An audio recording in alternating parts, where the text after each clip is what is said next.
एक सज्जन आदि गुरु शंकराचार्य से पूछते हैं कि प्रभु मैं अपने मन पे विजय प्राप्त करना चाहता हूँ, मुझे क्या करना चाहिए। तो आदि गुरु शंकराचार्य कहते हैं कि आप संसार की निरस्ता को समझ लो, आप अपने मन के ऊपर विजय प्राप्त कर लोगे। वो कहते हैं प्रभु कुछ समझ में नहीं आया, तो उन्होंने कहा कि संसार निरस है, संसार में कोई रस नहीं है। जिस दिन आपको ये बात समझ में आ जाएगी उस दिन आप अपने मन पे विजय प्राप्त कर लोगे। संसार की भिन्न भिन्न वस्तुएं में हमारी आसक्ति बन जाती हैं, फिर वही हमारे दुख का कारण बन जाती हैं।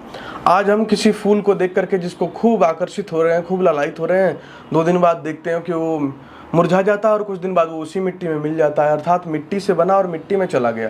संसार की जितनी चमकती धमकती वस्तुएं हम देख रहे हैं सारी मिट्टी से प्रारंभ होकर मिट्टी में मिल जा रही हैं और इन्हीं वस्तुओं के प्रति हमारी आसक्ति बनी हुई है।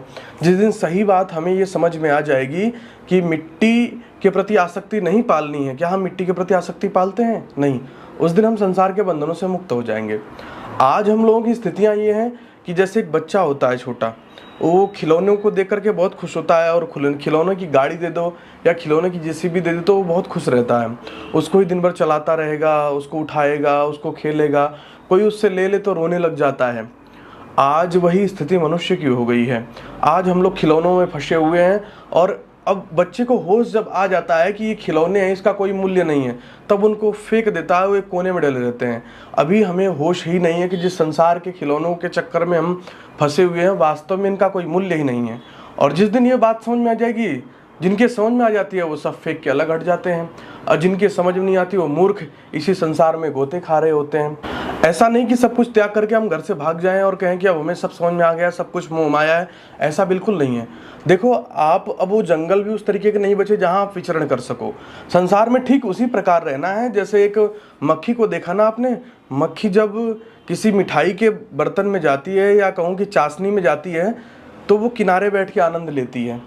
जब तक वो किनारे बैठ के आनंद लेगी तब तक ना तो उसके पैर फंसेंगे ना उस जंजाल में फंसेगी।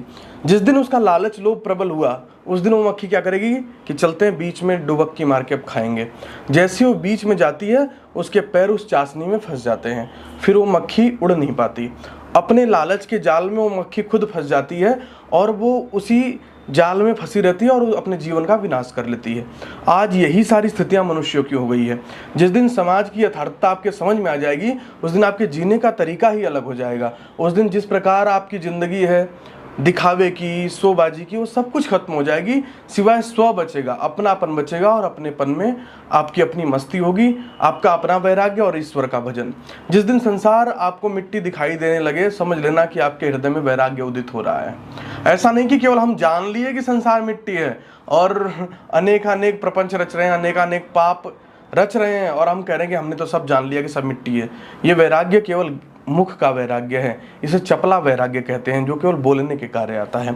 सच्चा वैराग्य जिस दिन घटित होगा जीवन में उस दिन समझ लेना कि आप मुक्ति के रास्ते पे बढ़ चुके हो और वो वैराग्य तब ही प्रकट होगा। और मन पे जो जीत की बात है वो तभी आएगी, आप मनजीत तभी बन पाओगे जब निश्चित रूप से आप समाज को और संसार को समझ जाओगे कि ये संसार झूठा खेल है और सब अपना अपना किरदार निभा रहे हैं। जिस दिन ये छोटी सी बात समझ में आ जाएगी उस दिन आपका वैराग्य, आपका ज्ञान प्रबल हो जाएगा, आप ऊंचाइयों को छुएंगे और आप संसार को और अपने मन को समस्त वैभव को जीत लेंगे और आप संसार के वास्तविक विजयी आप कहलाएंगे।